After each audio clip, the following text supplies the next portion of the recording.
So, what's up mga higala? Good day! Welcome back to my YouTube channel, Nobs TV Moto Vlog. Sa nakikita ninyo ngayon mga higala, binaklas ko na yung panggilid ng motor ko na Mio Sporty. Ayan, kasi nga, mayroon akong mga narinig na unexpected sa panggilid natin, katulad nito.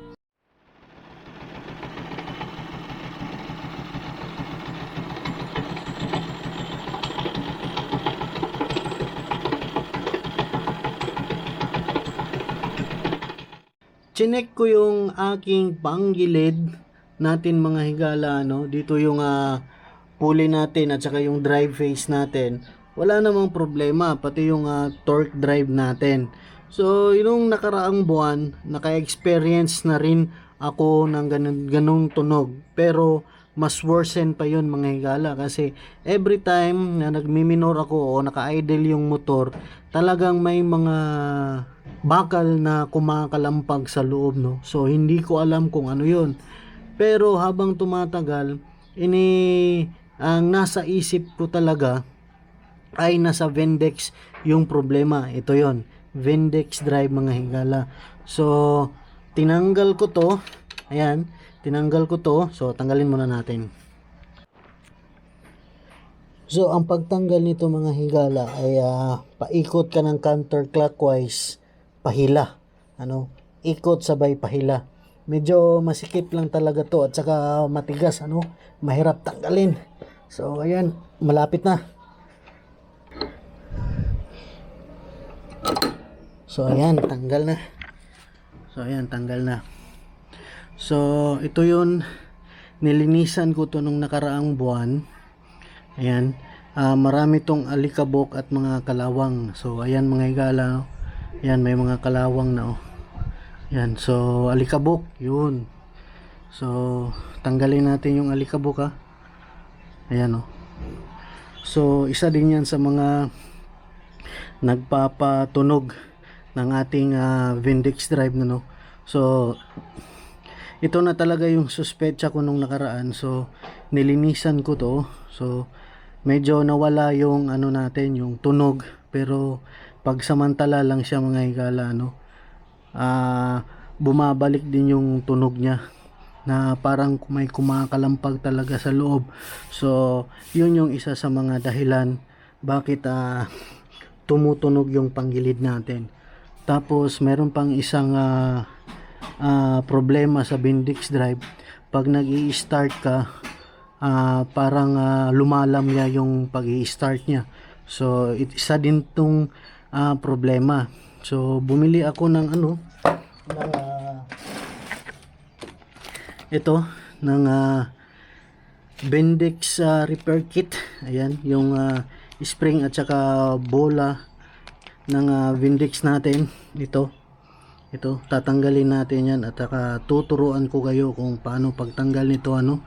So ito talaga yung isa sa mga problema. Pag nasilip nyo na walang problema dito sa torque drive at saka sa drive face, ito na yung suspecha nyo, no? Kung matagal nyo na tong hindi nalilinisan. So tanggalin na natin to. Palitan na natin ito ng ating repair kit na nabili ko. Actually mura lang to. Nasa 58 pesos, pero hindi ko alam kung magkano ito sa lugar ninyo.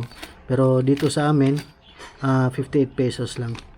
So actually walang genuine parts nito, ano. Pag bumili kayo, buo yung bibili nyo nito. At saka nasa 1,000 to mahigit. So nagtanong na ako dun sa pinagbibilhan ko na genuine, nasa 1,000 to. So ang pagtatanggal nitong bola mga higala, yan. Kumuha lang kayo ng matulis na bagay, ano. Tapos sundutin nyo to. Ito. Itong bola. Yan. Yan, natanggal na siya. Ito, sundutin nyo lang. Ganon din yung proseso sa kabila. Yan.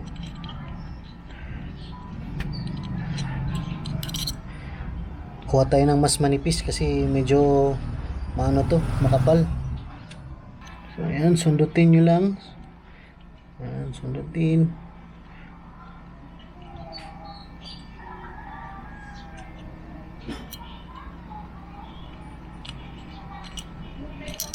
Yan.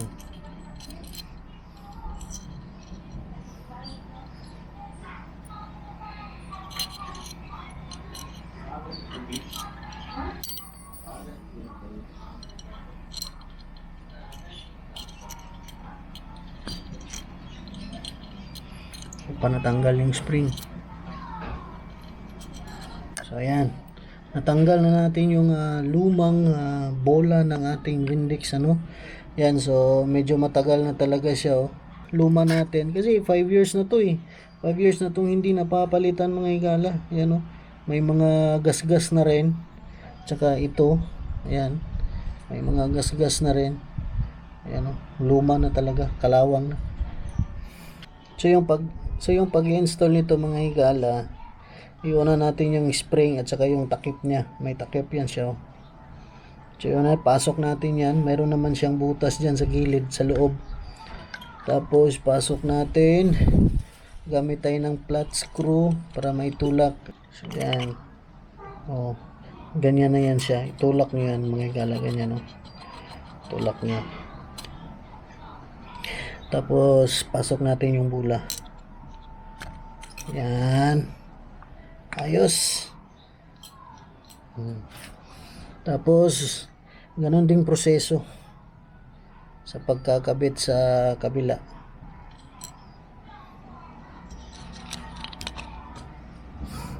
Yung bola. Yan. Uy, tumalsik pa.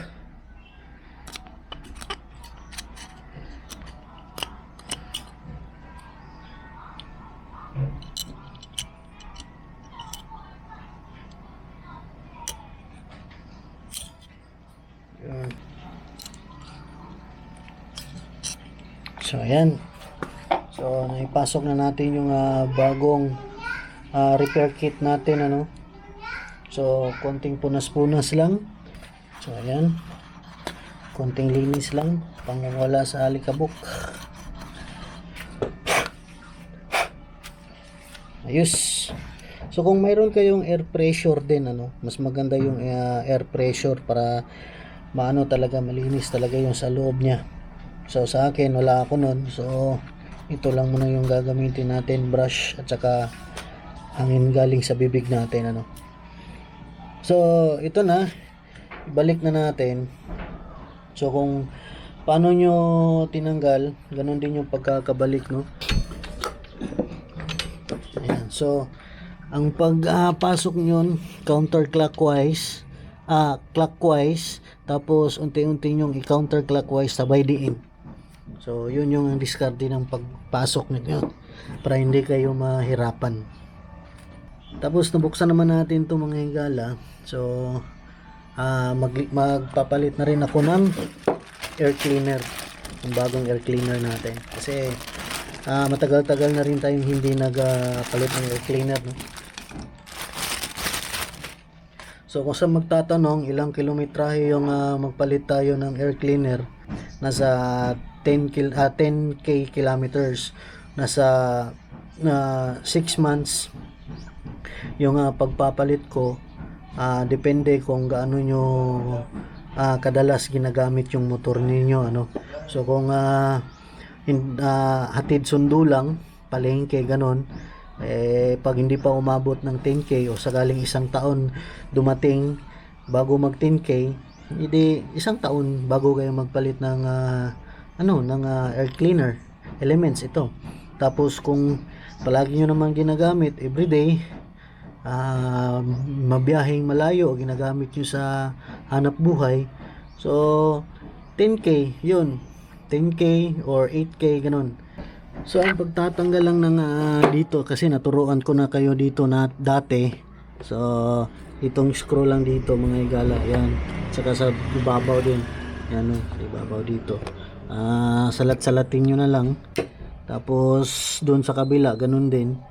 So magpapalit na, hilain nyo lang to. So tatanggalin muna natin tong ating mga bolts and nuts, mga higala. Okay, So papalitan na natin itong mga higala, no? Ayan. Okay pa naman sana to. Ayan. Pero palitan na natin. I-maintenance natin yung air cleaner natin para hindi siya masira, ano, yung karburador. Kasi isa sa mga nakakasira na sa karburador, itong ano, yung air element pag masyado nang makapal yung alikabok. Ayan. So magkakaroon ng mapasok din yung mga alikabok sa karburador. Mahihirapan na yung karburador na humigop ng hangin pag sobrang kapal na ng alikabok. So may tendency na masisira yung karburador natin, ano. So isa din to sa mga maintenance. Oh, bakit? Why? Yung anak ko. So ayan, kakabit natin tong bago. Ayan mga higala. So yun lang po sa ngayon yung mai-share ko na vlog mga higala, no, tungkol sa Vindex drive natin.